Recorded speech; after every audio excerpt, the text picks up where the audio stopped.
Before we begin today's discussion, a brief word. If you value thoughtful, disciplined financial analysis, the kind that prioritizes understanding over excitement, I invite you to subscribe to this channel. You'll find the subscribe button just below this video, highlighted in red.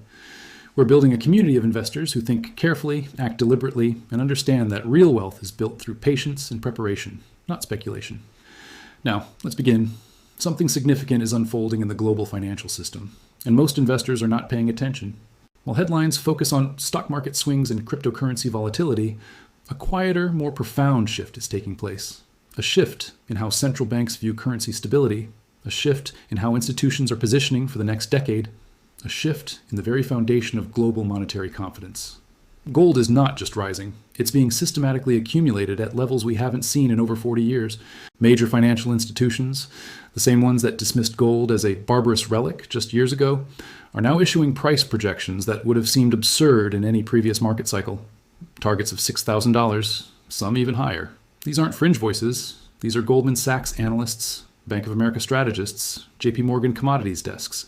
The question isn't whether you've heard these forecasts. The question is whether you understand what they actually mean. Because behind every price target is a story about confidence or the lack of it, a story about what happens when decades of monetary policy reach their logical conclusion, a story about how empires have historically managed the gap between their promises and their ability to keep them. Today, we're going to examine that story with clarity and precision. This won't be about convincing you to buy anything. It won't be about generating excitement or fear. It will be about understanding a moment in financial history that may not come again in your lifetime.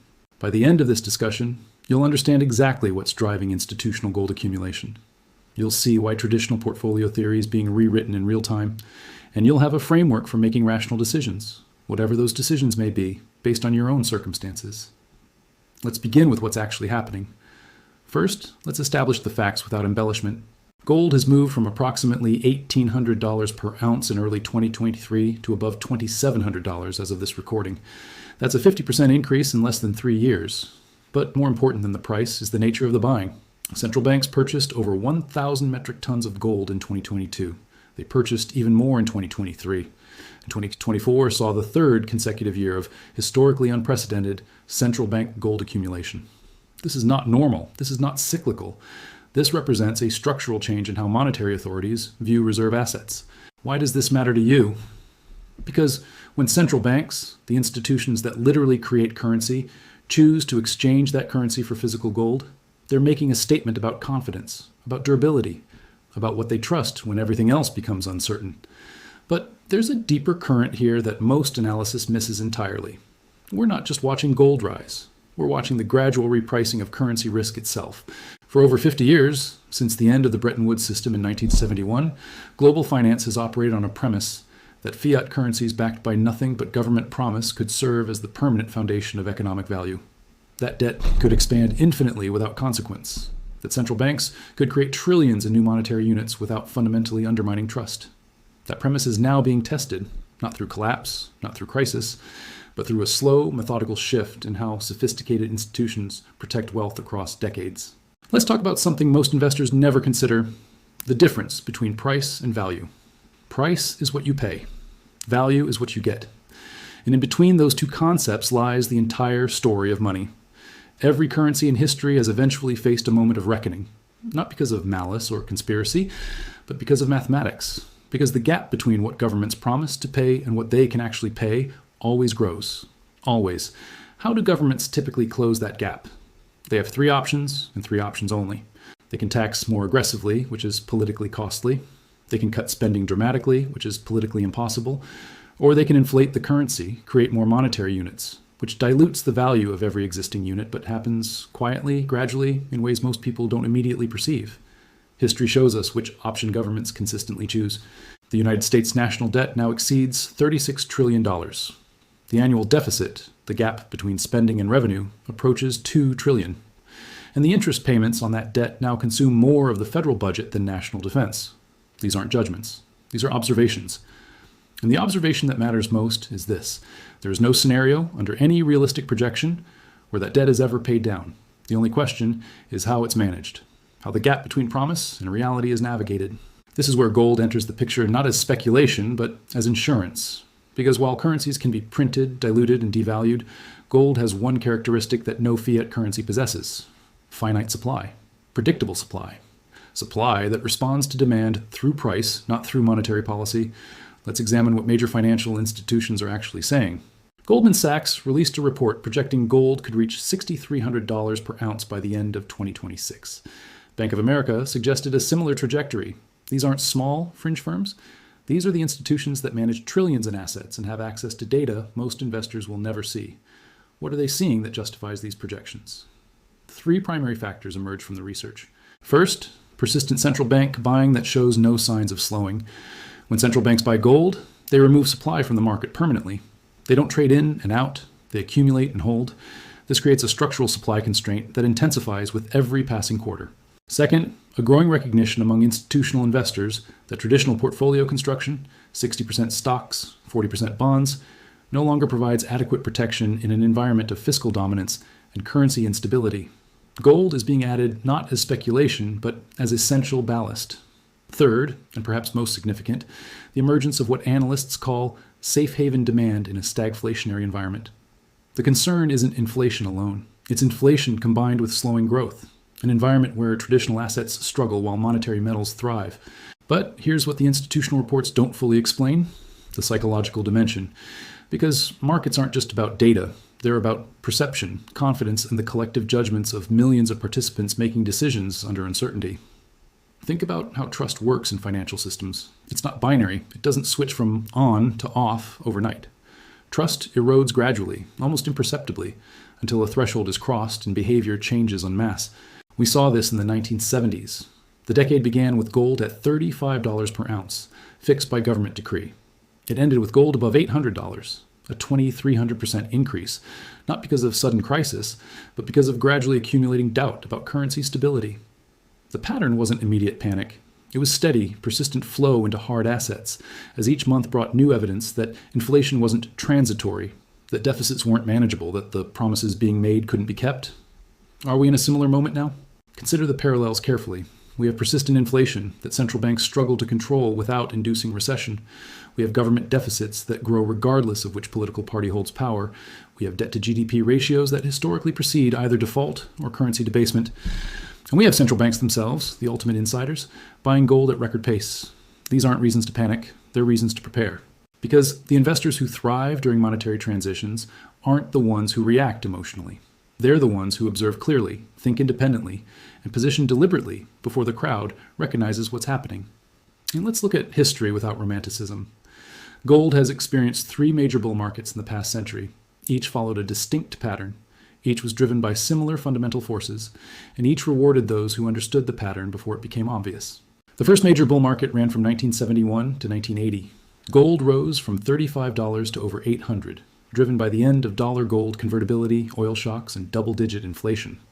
Those who positioned early saw extraordinary wealth preservation, while currency holders suffered. The second major bull market ran from 2001 to 2011.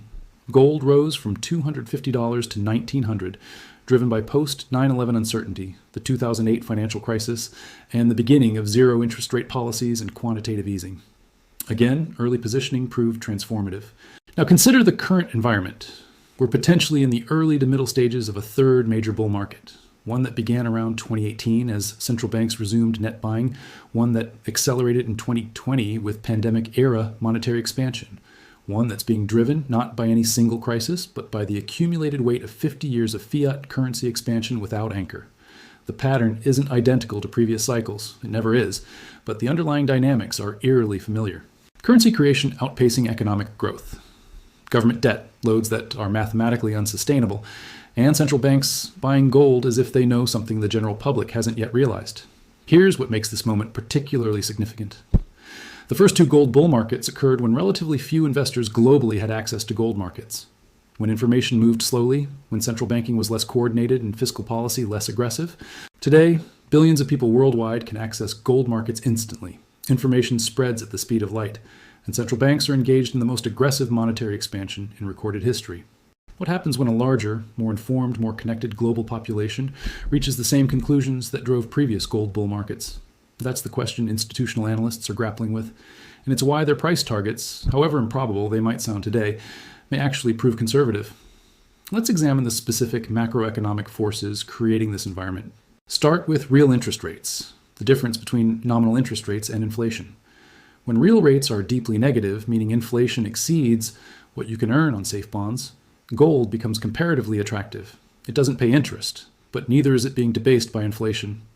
Real rates remain historically low across developed economies, despite recent rate increases.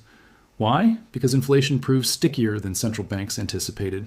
Because the structural forces driving price increases, deglobalization, energy transition costs, demographic shifts, aren't temporary. This creates a persistent environment where holding currency loses purchasing power faster than safe interest-bearing assets can compensate. Gold doesn't solve this problem entirely, but it doesn't have the same vulnerability. Next, consider fiscal dominance, the point at which government debt becomes so large that central banks can't meaningfully raise rates without causing sovereign debt crises. We crossed this threshold years ago in Japan. We're approaching it in Europe. And the United States is discovering that servicing a $36 trillion debt load at even moderately elevated rates consumes unsustainable portions of the budget. What does fiscal dominance mean for currency holders? It means central banks will prioritize debt sustainability over currency stability. It means inflation will be tolerated at higher levels than official targets suggest. It means the slow, steady erosion of purchasing power becomes policy rather than accident. Gold responds to this environment not because of speculation, but because its supply can't be manipulated to serve political objectives. Finally, consider geopolitical fragmentation. For 70 years, the global financial system operated under a relatively stable framework. The dollar as reserve currency, U.S. treasuries as the risk-free asset, international institutions managing disputes. That framework is fracturing, not collapsing, but fragmenting into regional power centers with competing interests. When global coordination weakens, when sanctions become routine tools of policy, when trust between major powers erodes, central banks seek assets that don't depend on any single nation's promises. Gold becomes more valuable, not because of its industrial uses, but because it's the one asset every central bank recognizes, every government accepts, and no single power can debase. If you already own gold, you're facing a different set of questions than those still considering initial positions. The primary question, what should you do as price rises and targets that seemed outlandish begin to seem possible? First, recognize what you own and why you own it. If you purchased gold as portfolio insurance, as protection against currency instability, crisis, or systemic risk, then rising prices don't fundamentally change that purpose. Insurance doesn't stop being valuable because the risks you're insuring against become more apparent. The challenge is psychological.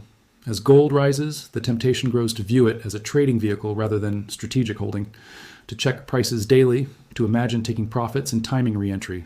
This is where discipline becomes essential. Historical analysis shows that major gold bull markets are characterized by extended runs, interrupted by sharp but temporary corrections. Those who trade in and out, trying to capture every movement, typically underperform those who simply hold through volatility.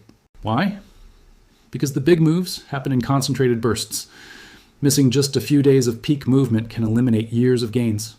This doesn't mean holding is always optimal. It means your selling criteria should be as thoughtful as your buying criteria. What would make gold less valuable as portfolio insurance? A credible return to fiscal responsibility across developed economies, a structural resolution to government debt overhangs without currency debasement, a restoration of real positive interest rates sustained over years, a reversal of central bank gold accumulation. Do you see any of those conditions emerging? If not, why would you trade tactical price movements at the risk of missing structural revaluation? Consider position sizing instead of trading. If gold has appreciated significantly and now represents a larger portion of your portfolio than originally intended, the disciplined response isn't necessarily to sell, but to simply stop adding. Let other assets catch up through new capital allocation. Maintain the insurance position while rebalancing naturally over time. One more consideration for existing holders: storage and form. Physical gold has different characteristics than gold ETFs, mining stocks, or derivatives. Physical gold can't be hacked, doesn't carry counterparty risk, and doesn't depend on financial system functionality. But it requires secure storage and isn't immediately liquid. Gold ETFs offer liquidity and ease of trading, but introduce intermediary risk. Mining stocks offer leverage to gold prices, but come with company-specific risks. There's no universally correct answer. The question is whether your current holdings match your actual objectives and risk tolerance. Rising prices often reveal that what we thought we wanted isn't actually aligned with how we behave under changing conditions. Take the time to assess honestly, not what you should want, what you actually want, what you can hold through volatility without making emotional decisions, that self-knowledge is worth more than any price prediction. If you don't currently own gold and you're considering whether to start, you face different questions. The most common one, is it too late? This question assumes that value is determined by recent price movement, that something must be a poor investment because it's already risen significantly. Think about that logic for a moment. If gold is rising because of structural forces, central bank accumulation, fiscal deterioration, currency instability, then the fact that it's already risen simply confirms those forces are real and being recognized by markets. It doesn't necessarily mean those forces are exhausted. In the 1970s bull market, gold rose from $35 to $100 by mid-decade. At that point, many investors thought they'd missed it. Those who bought at 100 still saw 800 within 5 years. In the 2000s bull market, gold rose from 250 to 600 by 2006. Many thought they'd missed it. Those who bought at 600 still saw 1900 within 5 years. The question isn't whether you've missed some arbitrary move. The question is whether the fundamental conditions that drive gold higher remain in place and underappreciated by the majority. Do they? Look at central bank behavior. Look at fiscal trajectories. Look at institutional positioning relative to history. Then decide whether the structural story is intact. That said, entry timing matters psychologically, even if it doesn't matter as much fundamentally. No one wants to buy an asset and immediately see it correct 20%. Even if that correction is temporary and irrelevant to long-term outcomes, it tests conviction and creates emotional stress. So consider scaling in rather than committing everything at once. Dollar cost averaging, investing a consistent amount at regular intervals, removes the pressure of trying to time entries perfectly. It ensures you'll buy some at higher prices, some at lower prices, and average out somewhere in the middle. It's not the most optimal theoretical approach, but it's often the most optimal psychological approach. And psychology is what matters when volatility tests your resolve. Another consideration, how does gold fit within your broader portfolio context? Gold isn't a complete portfolio, it's a component that provides specific characteristics. Low correlation to traditional assets, inflation sensitivity, crisis protection, but one that should work alongside other holdings with different characteristics. Traditional guidance suggests gold should represent somewhere between 5 and 20% of a portfolio depending on risk tolerance and macro outlook. When was this guidance established? In more stable fiscal and monetary environments than we currently occupy. Some institutional analysts now suggest traditional allocations are inadequate, that 10 to 20% might be more appropriate given current conditions, but there's no magic number. The question is, what provides you genuine peace of mind without creating overconcentration? Remember, the purpose of portfolio diversification isn't just to maximize returns, it's to create a mix of assets that you can actually hold through different market environments without making reactive decisions. If allocating to gold creates anxiety because you're overcommitted, you've defeated the purpose regardless of what the asset does. Finally, consider your time horizon honestly. Gold works across decades, not months. If you need capital within the next year or two for specific purposes, gold may not be appropriate. Its value lies in providing stability and purchasing power preservation across extended periods, not in delivering predictable short-term returns. If your honest time horizon is less than 5 years, holding cash or short-term bonds, despite their limitations, might better match your actual needs. But if you're thinking in decades, if you're considering how to preserve wealth across the second half of your life, then gold's characteristics become far more relevant. The question isn't whether gold is a good investment. The question is whether it's the right investment for your specific situation, temperament, and timeline. Only you can answer that. Let's address the behavioral pitfalls that destroy investment outcomes regardless of how good the underlying thesis might be. Mistake 1, emotional timing. This is buying because price is surging and everyone is talking about gold, then selling in panic when the inevitable correction comes. It's the pattern of entering on euphoria and exiting on fear, the exact opposite of what works. If you're going to own gold, you need a framework based on fundamentals and objectives, not on feelings. What's your entry criteria? What's your exit criteria? What would change your thesis? If you can't answer those questions calmly before investing, you're not ready to invest. Mistake 2, excessive leverage. Some investors, excited by rising gold prices, purchase gold using borrowed money or through leveraged derivatives. This transforms a stability-focused asset into a speculation vehicle. Leverage amplifies both gains and losses, but more destructively, it amplifies emotional pressure. It forces you to think short-term. It creates scenarios where you can be right about direction but still lose everything because of timing. Gold's value in a portfolio is its stability. Leverage eliminates that value entirely. Don't do it. Mistake 3, confusing gold with gold miners. Gold mining stocks are not the same as gold. They're businesses with operational risks, management risks, geopolitical risks, and cost structures that can undermine their value even when gold rises.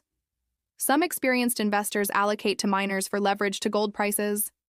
But understand that you're now evaluating companies, not just a commodity. That requires different analysis and tolerance for different risks. If you want gold exposure, own gold. If you want mining company exposure, own miners. Don't confuse the two. Mistake 4, neglecting position sizing. Allocating 80% of your portfolio to gold because you're convinced of the thesis isn't discipline. It's overconcentration born of enthusiasm. It guarantees that any significant correction will test you beyond your emotional capacity. No matter how compelling the analysis, no single asset should dominate your portfolio. Diversification isn't about maximizing theoretical returns. It's about surviving reality. Mistake 5. Trading based on predictions rather than observations. Price targets are narratives about the future. They might prove accurate. They might not. Building your strategy around any specific price target means you're investing based on hope rather than observable conditions. Instead, observe what's actually happening. Is central bank buying accelerating or decelerating? Are fiscal deficits expanding or contracting? Are real interest rates rising or falling? Is institutional positioning increasing or decreasing? These observations matter more than anyone's price projection. Mistake 6. Ignoring your actual psychological capacity. You might intellectually understand that volatility is normal and that corrections are temporary. But how do you actually respond when your gold position drops 15% in a month? If honest self-reflection reveals that you panic and make reactive decisions under pressure, then you need to adjust position sizing or potentially avoid the investment entirely. There's no shame in knowing your limitations. There's only shame in ignoring them and then suffering the consequences. Mistake 7. Neglecting basic security. If you own physical gold, it needs to be stored securely. Home safes can be compromised. Bank deposit boxes carry institutional risk. Professional vaulting services have costs and counterparty considerations. Think through these practical matters before you have substantial positions, not after. Many investors discover too late that they weren't prepared for the physical reality of ownership. Each of these mistakes stems from the same root, allowing emotion, excitement, or overconfidence to override disciplined process. The antidote isn't complicated. It's making decisions calmly, sizing positions appropriately, and maintaining the emotional detachment necessary to think clearly when markets move. Let's step back and consider how gold fits within a complete approach to wealth preservation. Gold isn't a magic solution. It's one tool among many. And like any tool, its usefulness depends on the broader context of your financial life. Start with the fundamentals that matter more than any single investment. Do you have stable income? Do you live below your means? Do you maintain emergency reserves in liquid form? Do you avoid high-interest debt? Do you invest consistently rather than sporadically? These fundamentals determine financial outcomes more than any asset allocation decision. If you don't have these foundations in place, no amount of gold will solve your financial challenges. Assuming those foundations exist, then consider gold as part of a diversified approach. Traditional assets, stocks and bonds, provide growth and income but carry inflation and systemic risk. Real estate provides both but comes with illiquidity and concentration risk. Business ownership provides leverage but requires expertise and effort. Gold provides none of the benefits of these assets. No growth, no income, no utility. But it also avoids their vulnerabilities. It's not correlated to economic growth. It's not dependent on company performance. It's not vulnerable to default or debasement. That's valuable, but only in context. A portfolio entirely in gold won't build wealth. A portfolio with no gold may lack crucial protection. Balance is the objective. Think of your portfolio as a system designed to perform across different possible futures. Some futures favor growth assets. Some favor safety assets. Some favor inflation-protected assets. You don't know which future you'll experience. So you build a portfolio that can function reasonably well across the range of plausible scenarios. Gold earns its place by performing when traditional assets struggle, by providing liquidity when credit markets freeze, by maintaining purchasing power when currencies decline. But it does this at the cost of foregoing growth during stable, prosperous periods. That trade-off is acceptable as part of a system. It's insufficient as the entire system. One more consideration: the relationship between assets and liabilities. If you have substantial fixed liabilities, a mortgage, for instance, inflation actually reduces the real burden of those debts over time. You pay back in devalued currency. In that scenario, gold's inflation protection might be less critical because you have a natural hedge. Conversely, if most of your financial commitments are inflation sensitive, living expenses, healthcare costs, property taxes, then gold's stability becomes more valuable. The point is that optimal portfolio construction isn't about following generic rules. It's about matching your specific assets to your specific liabilities and goals. Take the time to think through your actual financial life, not some abstract ideal, your reality. Then construct a portfolio that serves that reality. Let's examine what we can learn from how sophisticated investors are responding to current conditions. Major university endowments, entities with multi-decade time horizons and professional management, have been steadily increasing alternative assets, including gold and commodities. They're not timing markets. They're recognizing that traditional 60-40 portfolios provide inadequate risk management in the current environment. Sovereign wealth funds in Asia and the Middle East have accelerated gold accumulation. These are multi-billion-dollar pools managed by teams of analysts with access to information individual investors will never see. Their behavior reveals their conclusions about currency stability. Ultra-high net worth family offices, the entities managing wealth for billionaire families across generations, are reportedly allocating 5 to 15% of portfolios to physical gold, often stored in secure facilities across multiple jurisdictions. Why does this matter? Because these institutions don't operate on hype. They don't chase momentum. They think in decades and prioritize capital preservation above spectacular returns. When they shift positioning en masse, it reflects deep analysis of structural conditions. You're not a sovereign wealth fund. You don't have their resources or time horizons. But you can observe their behavior and ask, what are they seeing that explains their actions? The consistent answer across institutional research: concern about fiscal sustainability and currency stability over the next decade. Not panic, not predictions of imminent collapse, but measured assessment that the probability of significant monetary instability has increased enough to justify portfolio adjustments. This is valuable information, not because you should blindly copy institutional strategies, but because it provides insight into how the world's most sophisticated capital allocators are thinking about risk. Another institutional trend worth noting: the decline in gold lending and increase in allocated storage. In previous decades, much institutional gold was held in unallocated form, essentially paper claims on gold that might or might not be backed by physical metal. Increasingly, institutions are demanding allocated storage, specific bars assigned to specific owners in specific vaults. What does this reveal? Increased concern about counterparty risk, reduced trust in paper claims, a preference for tangible, verifiable ownership.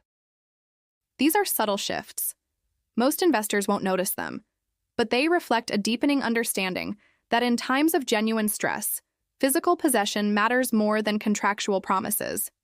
You don't need to match institutional strategies exactly, but understanding their reasoning helps calibrate your own thinking. Let's address the hardest part of investing: maintaining discipline over years and decades. Short-term thinking feels natural. Markets move daily, prices update constantly, news flows endlessly. Every movement feels significant. But wealth is built through years of consistent behavior, not through reactions to noise. Consider what this means practically. If you allocate to gold today based on sound reasoning about monetary conditions, that reasoning won't be validated or invalidated by next month's price, or next quarter's. The structural forces that drive gold's value across decades play out slowly. You might buy today and watch gold correct 15% over the next 6 months. That doesn't mean you were wrong.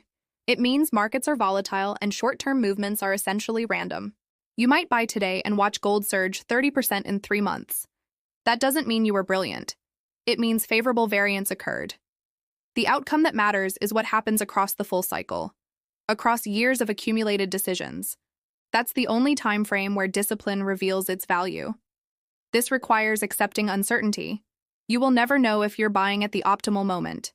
You will never have perfect information. You will always face scenarios where a different choice would have yielded better short-term results. That's fine. That's investing. The alternative, waiting for certainty, perfect timing, and complete information, guarantees paralysis. Guarantees that you'll watch opportunities pass while you're still analyzing. Discipline means making the best decision you can with available information, accepting that it won't be perfect, and then living with that decision long enough for it to play out. It means not checking prices compulsively, not reacting to volatility, not abandoning strategy because someone on the internet claims you're doing it wrong. It means trusting the process you established when thinking clearly, especially during moments when clarity is difficult. This is hard. Much harder than analyzing fundamentals or reading research reports. But it's also where actual results are determined. Two investors with identical analysis will have completely different outcomes based entirely on their behavioral discipline. The investor who trades frequently, reacts emotionally, and abandons positions during volatility will underperform dramatically compared to the investor who plans carefully and then executes patiently. If you take nothing else from this discussion, understand this. Your behavior matters more than your analysis. We need to discuss expectations honestly. No investment, including gold, is guaranteed to perform. Markets can remain disconnected from fundamentals for extended periods. Your timing might be poor. Unforeseen factors might emerge that change everything. Gold could fail to reach projected targets. It could correct significantly before reaching those targets. It could reach those targets and then crash. Any of these scenarios is possible. The purpose of allocating to gold isn't to guarantee wealth. It's to position for a specific set of scenarios that appear increasingly probable based on observable conditions. Those scenarios involve currency instability, elevated inflation, fiscal stress, and monetary policy constraints. If those scenarios materialize, gold historically performs its protective function well. But if they don't materialize, if governments somehow restore fiscal discipline, if inflation disappears, if currencies strengthen, gold could underperform dramatically. You're not betting on certainty. You're assessing probabilities and positioning accordingly. This brings us to risk management. The biggest risk isn't that gold fails to reach some specific price target. The biggest risk is that you allocate more than you can psychologically handle, then make emotional decisions that lock in losses. Position sizing is risk management. If you allocate 5% to gold and it drops 40%, you've lost 2% of your total portfolio. Painful, but survivable. If you allocate 50% and it drops 40%, you've lost 20% of your total portfolio. That's catastrophic and likely prompts panic selling. The position size that lets you sleep at night is the position size that works, regardless of what theory suggests. Another risk, opportunity cost. Every dollar allocated to gold is a dollar not allocated to something else. If stocks soar while gold stagnates, you'll feel that opportunity cost acutely. That's the trade-off for having protection. You can't have perfect positioning for all scenarios. You can only construct a portfolio that performs acceptably across a range of scenarios without being optimal for any single one. That's the nature of diversification, and it's a feature rather than a bug. Finally, consider execution risk. Buying physical gold means dealing with dealers, premiums, storage, and insurance. Buying gold ETFs means understanding the specific structure and risks of those products. Buying mining stocks means evaluating individual companies. Each approach has implementation challenges that can undermine even sound strategies if you're not careful. Take the time to understand exactly what you're buying, how it works, what risks it carries, and what costs are involved. These practical details matter as much as macro analysis. We've covered substantial ground. Let's bring it together. You're living through a unique moment in financial history, not because of any single crisis or event, but because of the accumulated consequences of decades of decisions. Decisions to run persistent deficits. Decisions to finance those deficits through money creation. Decisions to prioritize short-term stability over long-term sustainability. Those decisions are now reaching their natural conclusion, not through collapse, but through slow, steady erosion of confidence in fiat currency as a reliable store of value across decades. Gold is rising not because of speculation or mania, but because institutions that think in decades are recognizing this reality and positioning accordingly. Whether gold reaches $6,000 or $7,000 or falls back to $2,000 is less important than understanding the forces that make monetary metals relevant in the current environment. You cannot control those forces. You cannot predict their exact timing, but you can acknowledge their existence and make rational preparations for a range of possible outcomes. For those already holding gold, maintain the discipline that led you to position initially. Don't let rising prices transform strategic insurance into speculative trading.